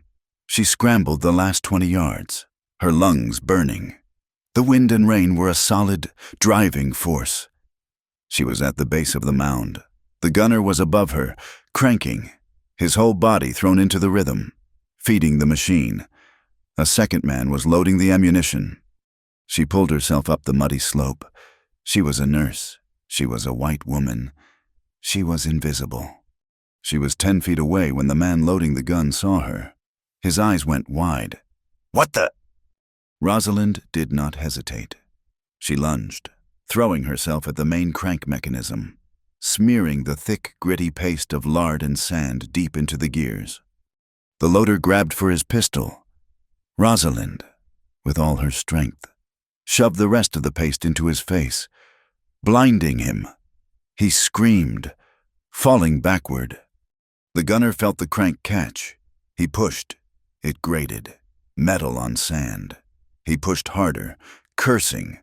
With a loud snap, the iron crank handle broke off in his hand. The gun fell silent. Pike's voice, suddenly exposed in the sudden quiet, was thin with rage. "What is it? Why have you stopped?" The gunner stood up, his face wild with fury. He saw Roz, a small, mud-covered figure, sliding back down the slope. He pulled his pistol. "You!" he snarled, taking aim. "You! Which?" "Roz!" Kai's voice was a roar of terror. He had been providing cover fire, but now he was too far away. He stood up, breaking cover, drawing the fire. But the gunner was not looking at him. He was looking at Roz. He fired. Rosalind felt the bullet. It was a line of pure fire, searing across her cheek, stinging, but not deep. But it was not the only shot. A second man, on the ridge, had also seen Kai. He had aimed, and Kai, in that split second, had seen the man aiming at Rosalindo. Kai had moved. He had not run. He had simply stepped into the line of fire. The rifle bullet, meant for Roz, slammed into his left shoulder. It hit the same spot, the old wound, the one she had so carefully stitched. The impact spun him around, and he collapsed, sliding down the wet rock, his white bandage, now soaked in rain, instantly turning a dark, terrible red. "Kai!" she screamed, her own small wound forgotten. The battle stopped. The storm, the gun, the shots. Everything paused. In that silence, Miriam Ward, her face pale, stepped out of the splintered ruins of the cabin. Her terror was gone, replaced by a terrible, righteous fury. She was holding the lantern. "Murderer!" she shrieked, her voice carrying in the wind. She lit the lantern, and the small, flickering light illuminated her face. She was holding the deposition papers. "He is a murderer!" Miriam screamed at the remaining men, who were now staring, confused, their rifles lowered. "He murdered her brother! He lied to you! He lied to us all!" She threw the papers into the wind. The rain and wind whipped them, scattering them like ghosts. One piece, wet and torn, slapped against the chest of one of Pike's men. He grabbed it. He looked at it. He saw the seal from the Prescott courthouse. He saw the words. He looked at Pike. He lowered his rifle. Another man, seeing his hesitation, lowered his... Pike saw his authority, his entire world, breaking apart in the rain. The gun was silent. His men were hesitating. The truth was flying on the wind. He was losing. He looked at Roz, who was scrambling through the mud, trying to get to Kai. He ran, not away, but toward her. He grabbed her, yanking her up by the arm, her hair. He put his pistol, the one he had used on Benito, to her temple. The metal was cold against her bleeding cheek. "Stop!" Pike screamed, his voice cracking. "Everybody stop, or the nurse dies. Back off. All of you." He began to drag her backward, away from Kai, away from the cabin, toward the high, slick ledge of the canyon's rim, the peak of the tension, the final, desperate move of a cornered animal. The cold barrel of the pistol was a circle of ice against Rosalind's temple. The rain was so heavy, it was like a solid, moving wall, blurring the world into shades of gray and black. Ephraim Pike was a desperate man. His grip on her arm a band of iron, his breath a hot, sour stench of panic and whiskey. He was dragging her backward, slipping on the mud, pulling her toward the high, treacherous rim of the canyon. "Back off!" he screamed, his voice cracking. "I will do it, I swear to God. I will shoot her." Hastian and his men had frozen. They were shadows on the rocks, their rifles raised but useless. Miriam was a statue of terror by the ruined cabin, her face white, and Kai was on the ground, a dark shape in the mud, unmoving. Rosalind's heart was a cold, hard stone. The fear was gone, replaced by a clarity so absolute it was almost peaceful. She had one weapon left, not the pistol she had lost, not the carbine. It was a piece of paper.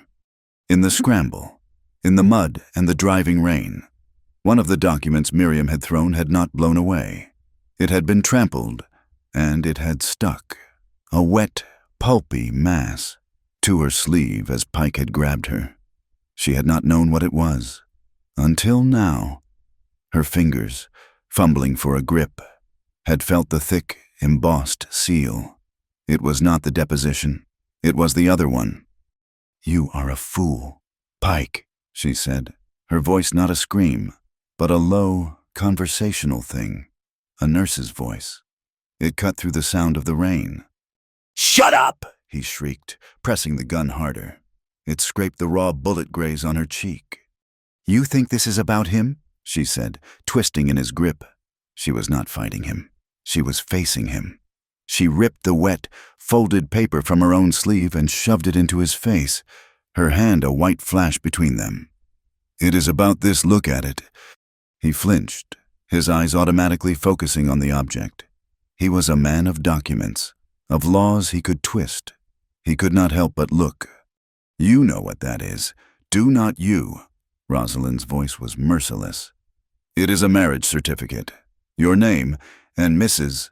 Almeida's, the widow at the Dry Fork, the one whose claim you have been protecting since her husband died." Pike's face, in the flash of distant lightning, went from rage to a sick, pale white. This was not the accusation he had expected.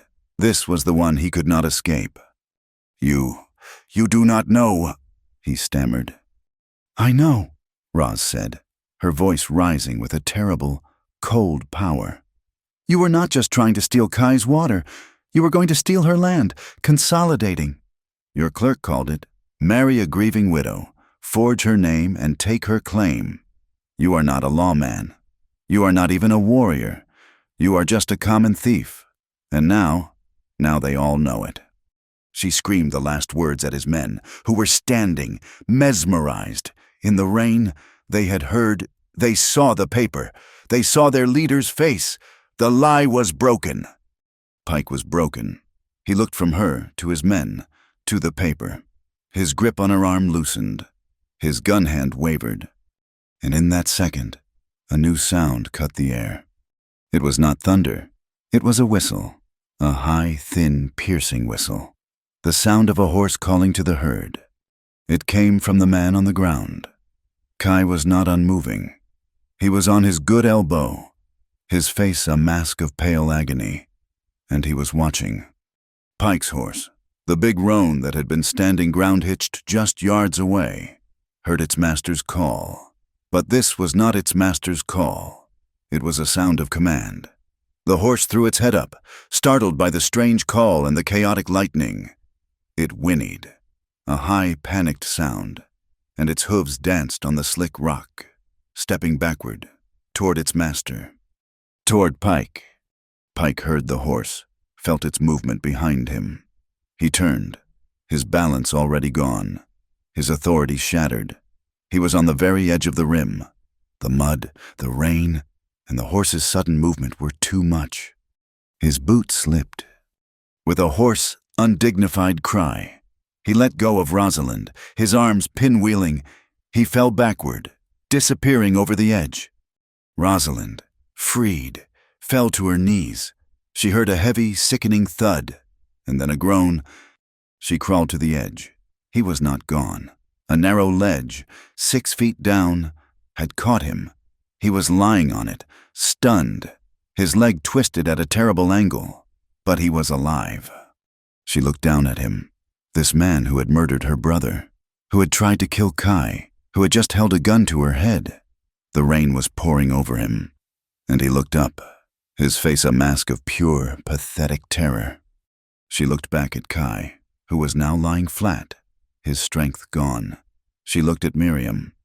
Then she looked back down at Pike. "Justice is justice," she whispered. She sat back, unhooked the rope from her medical bag, the one she had used to get water from the spring, and tied a fast, secure loop. Hastian was at her side. He had seen it all. He took the rope from her, his eyes questioning. "He does not get to die that way," Ross said. "He does not get to fall. He has to answer." Hastian nodded. He added his own lariat. Together, they lowered the loop. "Put your hands through," Roz called down, her voice flat, devoid of pity or of hate. "Or we will leave you for the vultures." Pike, groaning, his leg broken, did as he was told. She and Hastian, with 2 of Kai's warriors, hauled him up. It was a dead, heavy weight. They dragged him over the lip, a pathetic, mud-covered sack of a man. The moment he was on solid ground, Hastian had his hands bound behind him with a leather thong. His star, the symbol of his power, was gone, lost in the mud. The rain, as if a switch had been thrown, turned from a violent assault to a steady, cleansing downpour. The last embers of the corral fire hissed and died. The dust was gone. The air washed clean, the smell of wet sage and ozone filling the world. Pike's men stood in a ragged line, their rifles pointed at the ground. They had watched their leader, a man who ruled by fear, be defeated by a piece of paper, a horse whistle, and a woman's refusal to let him die. One by one, they dropped their guns. The metal clattered on the wet stones. A few turned and ran, disappearing into the rain, back toward the town. Most just sat down, their heads bowed, waiting. Hastian's men moved among them, collecting the weapons without a word. The war was over. Rosalind did not watch. The moment Pike was secure, she ran.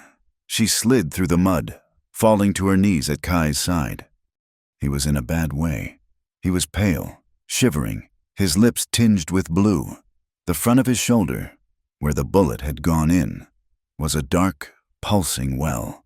He was bleeding out. "Kai," she said, her voice sharp, pulling her bag. "Kai, you cannot go. Do you hear me?" His eyes flickered open.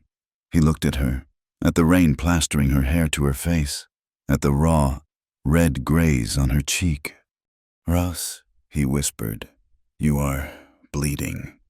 "So are you," she said, a sob catching in her throat, a sob of terror and relief. "And you, sir, are the more pressing case." She pulled out her forceps. "Miriam, the lantern, I need the lantern, and I need it now." She had no clean cloth. She had no sterile room. She had mud and rain and a dying man. "This will hurt," she said, her voice shaking. "I am sorry." "You held the roof," he whispered. his eyes closing. "No," she said, her voice fierce, panicked. "No, you do not. Do not sleep. Kai, stay with me." She shoved the forceps into the wound. He cried out, his whole body arching in agony, and the sound was the most beautiful thing she had ever heard. It meant he was alive. "Stay with me," she yelled, her fingers probing, the rain blinding her. "Talk to me. Tell me about the crows." "4," he gasped, his voice a thread. "4 calls. A man with a gun." "That is right," she said, sobbing and working. "That is right. Stay with me." The thunder was a distant drum now, moving east. The only sound in the canyon was the steady, rhythmic fall of the rain on the ruined cabin, and the panted breaths of a man and a woman, fighting for one life in the mud. The world dissolved into the gray, driving rain. Rosalind felt the heavy lead slug, slick with blood, drop into her trembling palm. She had no time for relief. Kai was unconscious, his body slack in the mud, the wound in his shoulder a dark, terrible flower. "No," she commanded, her voice a low, fierce growl against the thunder. "You do not die. I did not allow it." She worked with a frantic, focused energy. There was no clean room, no sterilized water. There was only the rain, which washed the mud from her hands, and the last of her bandages. She packed the wound, her fingers sure and deep, fighting to staunch the bleeding. Around her, the battle had ended. Hastian and his warriors were silent professionals. They moved through the dissolving chaos, securing the men who had surrendered. Pike, his face a mask of white pain from his broken leg, was tied securely, his mouth clamped shut in a grimace of humiliation. Benito was conscious, groaning as Miriam held a lantern over his bleeding leg, the light flickering in the downpour. Rosalind finished with Kai, wrapping the bandage so tightly it was a second skin. He was alive. His breathing was a shallow, painful rasp, but it was there. She left him in the care of one of Hastian's men and scrambled through the mud to Benito. "He hit the artery," she said to Miriam, her voice flat, her nurse's composure a shield. "You saved his life by holding it." She worked quickly, applying a proper tourniquet above the wound, knowing it was a temporary, dangerous solution. "He needs a doctor. He needs stitches I cannot give him here." Then she stood. She walked to Ephraim Pike. He watched her approach, his eyes full of hate. She did not meet his gaze. She looked at his leg. It was a bad break, the bone clearly angled beneath the skin. She opened her bag. "Do not," he spat, trying to pull away. "Don't you touch me! You—" Rosalind ignored him. She took 2 sturdy pieces of wood from the wreckage of the Gatling gun and, with a cold, impersonal efficiency, she splinted his leg. She was not kind. She was not cruel. She was a nurse. Hastian watched her, and a look of profound, quiet understanding passed between them. Justice, he saw, was not the same as vengeance. The dawn broke over a world washed clean. The rain had stopped, leaving the air smelling of wet sage and pine. The sky was a pale, bruised blue. Hastian's men had built 2 travois, one for Kai, who was now strapped down, his fever already rising, one for Benito, who was pale but awake. Pike was forced onto his horse, his bound hands tied to the saddle horn, his splinted leg an agonizing burden. His remaining men were marched on foot, their hands tied, their faces a mixture of fear and shame. The procession that rode into Hardscrabble Town was not the one the town expected. It was not a band of fugitives. It was an army of the just. Hastian's warriors, silent and proud, flanked the group. Rosalind, her face streaked with mud and Kai's blood, the bullet graze on her cheek a raw, red mark, rode her recovered mare, her back straight. Miriam rode beside her, holding the leather satchel of papers. The townspeople came out of their homes, their eyes wide. They saw their deputy, Ephraim Pike, a prisoner. They saw the wounded. They saw the formidable Navajo warriors, the story they had been told, of a savage brave and a fallen woman crumbled before their eyes. By a stroke of fate, the circuit judge, delayed by the storm, had arrived in town only an hour before. He was in the saloon, drinking coffee, when this strange, silent parade stopped outside. "Judge," Miriam Ward said, her voice clear and carrying, stepping into the saloon. "We have a matter of law." The trial, if it could be called that, was swift. It took place in the saloon, the judge at a card table. The evidence was absolute. Miriam presented the deposition of Thomas Avery's murder. Rosalind presented the fraudulent marriage certificate. Benito, despite his pain, gave testimony of the ambush, and, in the most damning stroke, 2 of Pike's own hired guns, the ones who had seen the Prescott seal on the scattered papers, spoke. They spoke of the order to burn the cabin, of the Gatling gun. They had signed on for a land grab. They said, not a massacre. Pike, his face gray with pain and defeat, said nothing. There was nothing to say. He was stripped of his star. The judge ordered him held for the federal marshal on charges of murder, fraud, and attempted murder. The spring, by order of the court, was declared a public trust, its access to be shared by all residents of the valley, native and new. The land, for now, was safe. Rosalind did not stay to see Pike dragged to the town's small jail. Her work was not done. She had 2 patients. Benito was taken to the town's small boarding house, where a doctor would arrive in a few days. But Kai could not stay in town. The looks of hatred, though muted, were still there. He belonged to the hills. She took him back to the lonely cabin. It was a ruin. The walls were scarred, splintered, and holed by the Gatling gun. The inside was a wreck of mud and shattered wood, but the hearth was intact, and the hidden spring still bubbled up from the floor. Kai's fever was a raging fire. For a week, he did not know her. He was back in the war, shouting in Navajo, fighting shadows in his delirium. Rosalind did not leave his side. She bathed him. She forced water and thin broth between his lips. She cleaned the terrible, festering wound, and she willed him to live. On the 3rd day, Hastings' family arrived, his sister, a small, quiet woman with hands stained by dyes, and his father, an old man with eyes as clear as the new sky. They did not come empty-handed. They brought food, blankets, and, most importantly, they brought help. The community that had been shattered began to rebuild. Benito's vaquero friends rode up, their hats in their hands, offering their labor.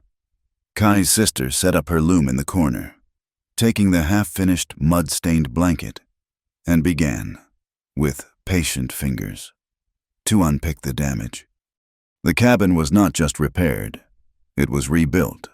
The men, Navajo and Mexican, worked together. They replaced the splintered logs. They put a new, solid roof on. They glazed the window. And the clinic was born. Rosalind's reputation, forged in the storm, spread. Her first patient, after Kai's fever broke, was the man she had pulled from the fire. He came to the cabin, his hands wrapped in crude rags. He said nothing. He just held them out. Rosalind cleaned and dressed his burns. He returned the next day, and the next. On the 4th day, he came back with a sack of flour and he began, wordlessly, to help rebuild the corral. The town of Hardscrabble watched. There was still resentment. Some spat when Rosalind rode in for supplies. They called her the Navajo nurse. But the drought, though eased by the one great storm, had not broken, and the spring was the only reliable water for 10 miles. When a rancher's son fell and broke his arm, his father, swallowing his pride, rode to the cabin. Rosalind set the bone. She did not ask for money. The next day, a side of bacon was left on her doorstep. Slowly, mistrustfully, the world was mending. Kai's healing was slow. The bullet had shattered part of his shoulder, and the fever had taken his strength. He was a warrior forced into stillness, and it was a torment for him. Rosalind was his nurse, his jailer, and his constant companion. One afternoon, a month after the fight, he was sitting up, his arm in a sling, watching her. "You are still here," he said. "My patient is not yet discharged," she replied, not looking up from grinding herbs. "He will never be," Kai said, his voice quiet. "I will carry this." "We all will," she said. That night, his family came for a meal. It was not a party. It was a blessing. A meal of mutton stew and corn, cooked on the new hearth. They ate together in the small cabin, the air thick with the smell of food and cedar smoke. After the meal, Hastian, who had become a regular visitor, stood. He held a string of turquoise. They were not fine, matched stones. They were rough, green-blue, full of character. He did not give them to Kai to give to her. He walked to Rosalind and placed them in her hands. "The people, my family," he said, his English careful. "We do not have a word for what you did, but we know what it is. You are a woman who stands. You have a heart for the people. This," he touched the stones, "is not for a wife. It is for a daughter. It is for family." Rosalind's eyes filled with tears. She had lost one family and, in the middle of a desert, in a war she had never sought, she had found another. Later, when the cabin was quiet, when the family had gone back to their own camp, she and Kai sat by the fire. The silence was comfortable, full of unspoken words. She finally did what she had put off for weeks. She took out a pen and paper. She wrote a letter to her parents in New England. She told them the truth. She told them of Thomas, of his murder, and of the man, Pike, who was now in a federal jail. She told them of the spring, of the storm, and of the man sitting beside her.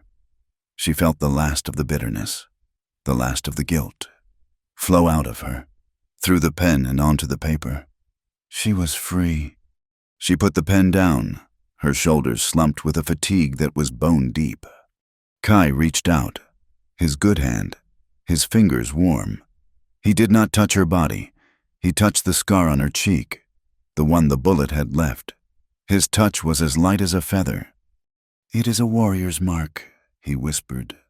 She closed her eyes, leaning her head into his touch. It was not a gesture of passion. It was one of pure, exhausted trust. They sat like that for a long time, the nurse and the warrior, their foreheads almost touching, two survivors in the quiet of the hearth. The next morning, she woke to the thwack, thwack, thwack of the loom. Kai's sister had gone, but she had left the loom, and Kai, his bad arm supported by the sling, was weaving. He was clumsy with one hand, but his movements were sure. He was finishing the blanket. He worked on it every day. As he regained his strength, the pattern became clearer. It was the design his sister had started, but he was finishing it. The blue lines of the rain, the bright, shocking green of the corn, the colors of their fight. He finished it a week later. He did not present it to her. She simply came into the cabin and found it folded on her stool. It was beautiful, heavy, and real. Outside, the community was building, led by Benito, whose leg was healing straight and true. The men of the valley were building a new trough. It was long, made of stone, leading from the spring to a place where all could water their herds. Navajo, vaquero, and white rancher, side by side, lifting the heavy stones. Rosalind, seeing the work, took a spade. By the side of the new trough, in the damp, fertile earth, she began to dig. She planted the herbs Miriam had brought her, the ones from her eastern home, and next to them, Kai's mother, seeing what she was doing, planted the medicinal roots of the Navajo. The two gardens grew together, their roots intertwined. The cabin was no longer lonely. It was the heart of the valley. The summer turned, pushed by the memory of the rain. The valley, so long parched and gray, began to show hints of green. The spring, now protected by both law and community, ran clear and full, feeding the new stone trough that stretched like a handshake between the Navajo lands and the town. Rosalind's garden flourished. The eastern herbs and the Navajo roots grew together. a tangle of green that represented her new life. She was the valley's healer, a woman who belonged not to one side, but to the bridge between them. She was the Navajo nurse, a title that had once been an insult, but was now spoken with a grudging and then a genuine respect. Kai's shoulder healed, but as he had predicted, it healed with a stiffness. He would never again draw a bow with the full strength he once had. But his hands were not idle. He had become a different kind of leader. He was a builder, a negotiator, a man who spoke with the quiet authority of someone who had fought for his land and, more importantly, had been willing to share it. The cabin was no longer lonely. It was the busiest place in the valley. A child with a fever, a vaquero with a broken wrist, an old Navajo woman with a cough. They all found their way to the small, sturdy building on the hill. One afternoon, in the late autumn, when the high air was crisp and the sky was a deep, aching blue, Roz was down at the spring, washing bandages in the clear, cold water. She looked up, and Kai was there, standing on the bank above her. He had been working with Benito and Hustien, planning the new shared storehouse, but he was clean now, his black hair tied back with a simple leather thong. He did not say anything. He just stood and watched her, his gaze steady and quiet. "Is something wrong?" she asked, wringing out a piece of linen. The scar on her cheek was a pale, silver line. The sun no longer burned her skin. It had accepted her. "No," he said. "Everything is right." He came down the small path to the water's edge. He stood beside her, and the two of them looked at their reflections in the pool. A pale woman in a simple skirt, her sleeves rolled up, and a tall Navajo man, his arm in a sling but his shoulders straight. "Rosalind," he said, his voice soft, almost hesitant. He had never been hesitant. She turned to him, wiping her wet hands on her apron. "Kai." He reached into his pocket and pulled out a small, simple thing. It was a ring, a band of silver, hammered by hand. It was not perfect. It was strong. Set into it was a single, rough stone of blue-green turquoise. It was the color of the beads he had hung in the cabin, the color of the sky after the storm. He did not get on one knee. He did not make a speech. He just held it out in his rough, scarred palm. "I cannot give you a house in Boston," he said, his voice low. "I cannot give you fine things. I have this cabin, this water, this piece of land that we held." He looked from the ring to her face, his dark eyes searching hers. "I am asking if you will choose this place, if you will choose me as your home." Rosalind looked at the ring. It was everything. It was the storm, the blood, the fight, and the peace. It was the roof they had held up together. It was the future. She felt the tears, hot and sudden, but they were not tears of sorrow. She had not cried when her brother died. She had not cried when the bullets flew. She cried now for the simple, profound beauty of a man asking her to stay. She did not say yes. She simply held out her hand. Kai's fingers, clumsy from his injury, slid the ring onto her finger. It fit. It was cool and solid. He looked at her, and she looked at him. And then he leaned in, his good hand coming up to cup her face, his thumb gently brushing the scar on her cheek. He kissed her. It was not a kiss of fire and passion. It was a kiss of profound, weary, and absolute belonging. It was a kiss that tasted of rain and smoke and the clean mineral air of the high mesa. It was the kiss of a man who had come home and the woman who had been waiting for him there. The sky above them was clear, scrubbed clean, and full of light. They were married 3 days later, as the first cold wind of winter blew down from the mountains. It was not a wedding that would have been recognized in New England. There was no white dress, no church, no vows from a book. Miriam came, and Benito, his leg now healed, leaning on a cane. Hastien came, and Kai's sister, and his father, and the families that made up their small, tight-knit world. They stood outside the cabin. By the spring, Kai's sister and Miriam draped the finished blanket over their shoulders, the one of rain and corn, binding them together. Hastian's father took a small pouch. He dipped his fingers in and drew a line of sacred corn pollen, a pale yellow line, on the earth between them. It was a line representing the horizon, the path of the sun.